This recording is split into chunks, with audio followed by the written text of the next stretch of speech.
Dear friends, welcome to this week's virtual Drasha. This week we have the incredible privilege of Parshas Chukas. And the Torah records a fascinating story. The beginning of Parak Chaf, chapter 20, the Torah says as follows. Vayavo b'nei Yisrael kol ha'ida midbar Tzin. The entire Klal Yisrael, the entire Jewish people came to the desert of Tzin, the Tzin desert. B'chodesh harishon, in the first month. Vayashav ha'am b'kadesh, we settled in a place called Kadesh. Vatamas sham Miriam vatikaver sham. Miriam Hanaviyah. Miriam the prophetess, Miriam, the sister of Moshe and Aaron, Miriam, the doting and devoted sister who kept vigilant watch over the basket of baby Moshe as it was set afloat upon the Nile.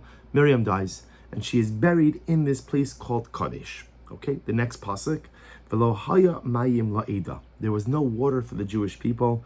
Vaykalu al Moshe v'al Aaron, and they literally ganged up. They gathered together against Moshe and Aaron. And we know the rest of this story because unfortunately, this becomes the episode known as Meimari, where Moshe Rabbeinu hits the rock instead of speaking to the rock, sealing Moshe Rabbeinu's fate, preventing him from entering into Eretz Yisrael. But I want to draw your attention to this interesting juxtaposition between the death of Miriam and suddenly again there's no water. And Rashi HaKadosh quotes the Gemara and explains what's the nature of the juxtaposition. Almost seems like a cause and effect. Miriam died, and therefore there's no water. What's the connection between these events? So Rashi HaKadosh quotes, he says, Mikan, shekol arba'im shana haya lahem ha'be'er b'schos Miriam. So Rashi says, you see from here, all 40 years, there was a well that traveled with Klal Yisrael. That miraculous well was in the schos of Miriam. Now the truth is this Gemara, this piece, is part of a greater motif, where the Gemara explains that in the schus of Moshe, Aaron, and Miriam, Klal Yisrael were given three things. In the merit of Moshe Rabbeinu, Klal Yisrael was given the man, the daily bread which descended from heaven. In the schus of Aaron, the merit of Aaron, they were given a protective cloud. And in the merit of Miriam, they were given a well. And that well sustained them, literally again, during their 40 years in the desert. And therefore, again, the Gemara says, this is a juxtaposition. Miriam died, and what happened? V'lo haya mayim la'eda. Ultimately, again, there was no water for the people. And the Lubavitcher Rebbe, Zecher Tzaddik V'Kadosh L'Bracha, makes an amazing observation.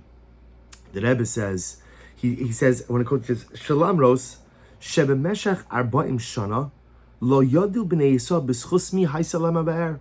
You know, for 40 years, this miraculous well is accompanying Klal Yisrael. For 40 years, 3.5 million people are sustained by this miraculous. It's the desert. It's the desert. And there is this incredible well that is sustaining them day in and day out. And the Rebbe points out that on a simple level, they had no idea in whose merit this well existed. It was only once Miriam died that they recognized, Miriam died, the well stops. It must have been that the well was in the merit of Miriam. Again, Shebemeshach Arba'im Shana, Lo Yodu B'nei Yisrael B'schus Mi Haisalam Ha'be'er. For 40 years, they had no idea. You know, we often take miracles for granted. Oh, there's a well. There's a well that's following us everywhere we go in the desert for 40 years. No one ever thought about, well, whose merit this is. And only once she died, Hine Sof Noda Lahem Hadavar, Ki La'acharei Meshech Zman Rav. Only, again, 4 decades later, 40 years later, only once Miriam dies, did they recognize in whose merit they were provided with this miraculous source of sustenance. And I think that the Rebbe is highlighting to us two incredible yisodos, two incredible concepts. The first is that all too often we do not appreciate the people we have in our lives until they are gone. I know it sounds like a little bit cliche, and it might sound a little bit overused, but it's nevertheless profoundly true. It's too often, only once our loved ones are no longer here, and we recognize the void, and we recognize again all of the love that we no longer have, or all of the things that they provided us with that are no longer coming our way, or all of the support, or all of the compliments, or all of the chizik, or all of the material things, and now suddenly my loved one is gone, and this is no longer here.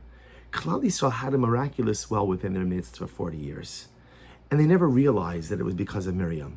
When did they realize it? When she died. And once she died, it was too late to say thank you. Lesson number 1 we glean from this incredible idea, this incredible episode, is to make sure to express our gratitude to our loved ones. You know, no one is perfect. And no marriage is perfect. No husband is perfect. No wife is perfect. And no father and mother, brother or sister, son or daughter. Relationships are imperfect, but imperfect relationships and being in relationships with imperfect people could still provide us with so much love and so much chizik and so much beauty. And it's important to express our hakaras hatov, to express our gratitude, because I think what the Torah is sensitizing us to is, whatever you think your wife does for you, she probably does even more. And whatever your parents, you know the things they do for you, they probably have done and do more. And your friends, those people who are there for you, you only know the tip of the iceberg about what they do. So often we only realize the totality of what our loved ones do for us when they are no longer here. And suddenly there is this void that is created by their passing. But sometimes when that happens, it's too late to express our gratitude because our loved one is no longer here. Take the time to express your hakaras hatov. Take the time to express your gratitude to your loved ones, to those who do for you in this world, to those who give to you in this life. Don't wait until the void is created. Don't wait until, now it's clear what they did for me. Take the time to recognize the good even now. That's lesson 1. Lesson 2, the Rebbe says, is something even more profound. And I want to quote to you. The Rebbe says, Yesh ka'elu. There are some people, shenoflim berucham biglal shalamro sigiyasam, hein benogea la'atzmam, hein benogea lezilasam, einam roem miyad es haperos. Actually, you know what? Let me take a step back. You see, I think what the Rebbe is driving at is, Klal Yisrael didn't realize that it was the merit of Miriam that brought them the well. But there's something else. Miriam didn't realize that the well was given to Klal Yisrael on her merit either. Bepashtas, why would Miriam know? Just like we would assume Aaron didn't know that the clouds were in his merit. Moshe, Bepashtas, didn't know that the man was in his merit. It could be that HaKadosh Baruch Hu told them, but it's also just as possible that they themselves never really knew that it was their merit which provided so much beautiful daily salvation to their beloved flock. So Bepashtos, the same way that Klal Yisrael didn't know that it was the merit of Miriam that brought them the well, Miriam didn't realize that it was her merit that went ahead and brought Klal Yisrael again this daily sustenance. And the Rebbe says something amazing. He says, so often in life, we get down. We feel down. Why? And I'm going to quote to you again. He says, Yesh kilushanoflim berucham. We become depressed, we become sad. Because I work so hard, and yet again, enam roim miyad es haperos. I work so hard, but yet I don't see results.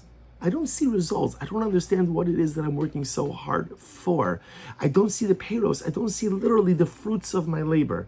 And you could apply this. I think very often people experience this, certainly in their careers and certainly in the material world, but it's also true in the spiritual world. I'm davening every day. I don't know.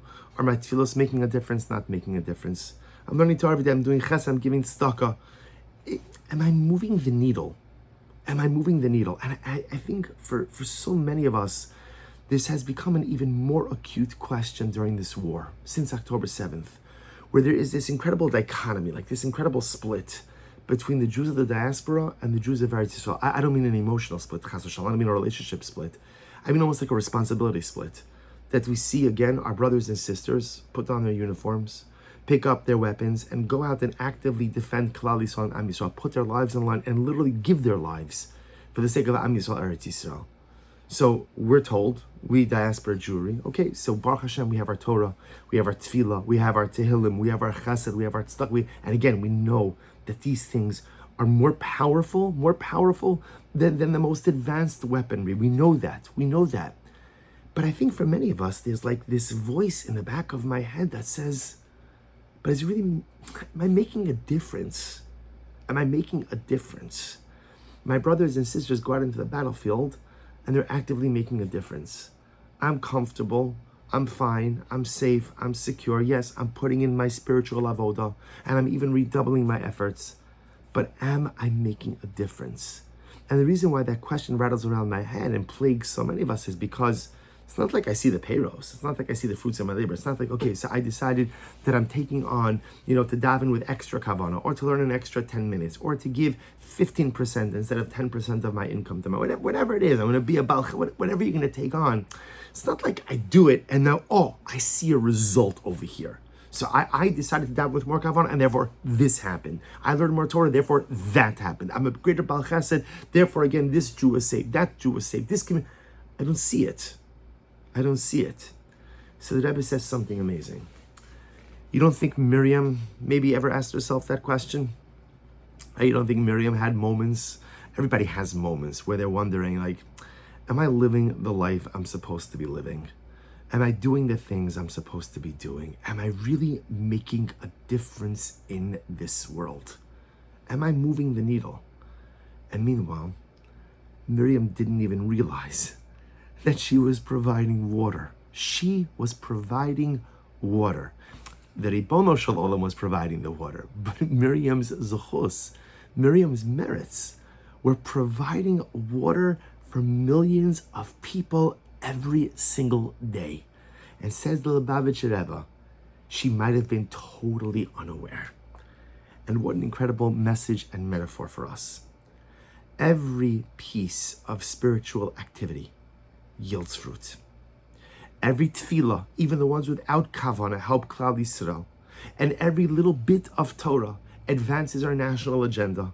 And every bit of tzedakah, every bit of chesed brings the klal together, not just the person who you are directly interacting with. It has an impact on Gans Klal Yisrael.